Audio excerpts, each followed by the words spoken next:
आपको आपकी गुलामी खुद ख़त्म करनी होगी। इसे ख़त्म करने के लिए किसी देव पुरुष या भगवान पर निर्भर रहना व्यर्थ है। एक सफल क्रांति के लिए सिर्फ असंतोष का होना पर्याप्त नहीं है। जिसकी आवश्यकता है वो है न्याय एवं राजनीतिक और सामाजिक अधिकारों में गहरी आस्था। मेरा विरोध करना आसान है, पर मेरा विरोधी बनना संभव नहीं है, क्योंकि जब भी मैं बिखरा हूँ, दुगनी रफ्तार से निखरा हूँ। गुलामों का कोई उत्सव नहीं होता, वह शासक वर्ग द्वारा थोपे गए त्योहारों को बिना सोचे समझे मूर्खों की तरह मानते हैं। हमारी मुख्य समस्या हमारी गरीबी नहीं है, बल्कि धर्म और समाज है, जिसमें जाति के आधार पर हमारा धार्मिक, सामाजिक, आर्थिक एवं राजनीतिक शोषण हो रहा है।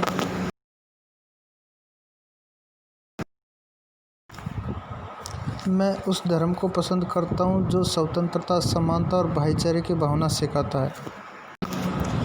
जुल्म इतना बुरा नहीं है जितनी बुरी खामोशी है। बोलना सीखो, वरना पीढ़ियाँ गूंगी हो जाएगी।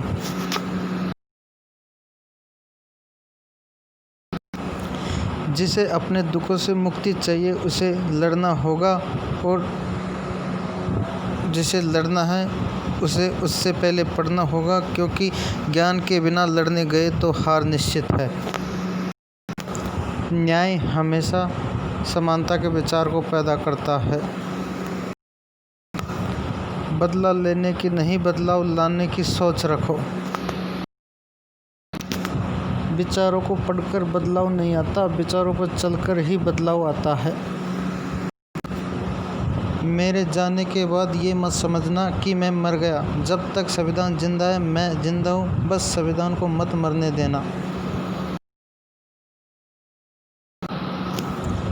अन्याय से लड़ते वक्त आपकी मौत हो जाती है तो आने वाली पीढ़ियाँ उसका बदला अवश्य लेगी, परंतु यदि आप सहते सहते मर जाओगे तो आगे की पीढ़ियाँ भी गुलाम बनी रहेगी। मंदिर में बैठा भगवान खुद अपना दीपक नहीं जला सकता, वो तुम्हारी जिंदगी में कैसे दिया जलाएगा। दुनिया में गरीब वही हैं जो शिक्षित नहीं है, इसलिए आधी रोटी खाओ, लेकिन अपने बच्चों को ज़रूर पढ़ाओ। अज्ञानता से भय पैदा होता है, भय से अंधविश्वास पैदा होता है, अंधविश्वास से अंधभक्ति पैदा होती है, अंधभक्ति से व्यक्ति का विवेक शून्य हो जाता है, और जिसका विवेक शून्य हो जाता है वह इंसान नहीं मानसिक गुलाम होता है। इसलिए अज्ञानी नहीं ज्ञानी बनो। आपके उद्धार के लिए कोई नहीं आएगा। यदि आपने ठान ली तो आप अपना उद्धार स्वयं कर लेंगे।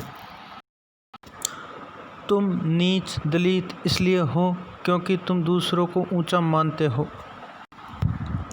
तुम्हें जो आरक्षण मिला है यह किसी की भीख या दया नहीं है, यह तुम्हारा अधिकार है।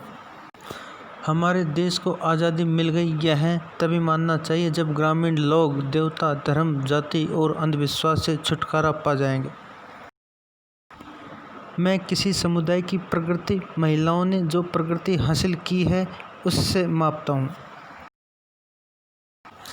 अगर भगवान मंदिर में होता तो मंदिर के बाहर बैठकर भीख मांगने की नौबत किसी पे भी नहीं आती, और अगर इस काल्पनिक भगवान पर विश्वास करके मैं उसे पूज बैठता तो मेरे समाज पर भीख मांगने की नौबत आती। हमारी समस्या का समाधान केवल हमारे पास है, दूसरों के पास तो केवल सुझाव है। जिस समाज में हमारा जन्म हुआ है उस समाज का उद्धार करना हमारा मुख्य कर्तव्य है। एक पीढ़ी का पाखंड अगली पीढ़ी की परंपरा बन जाती है। राज उनका ही होगा जिनका समाज संगठित होगा।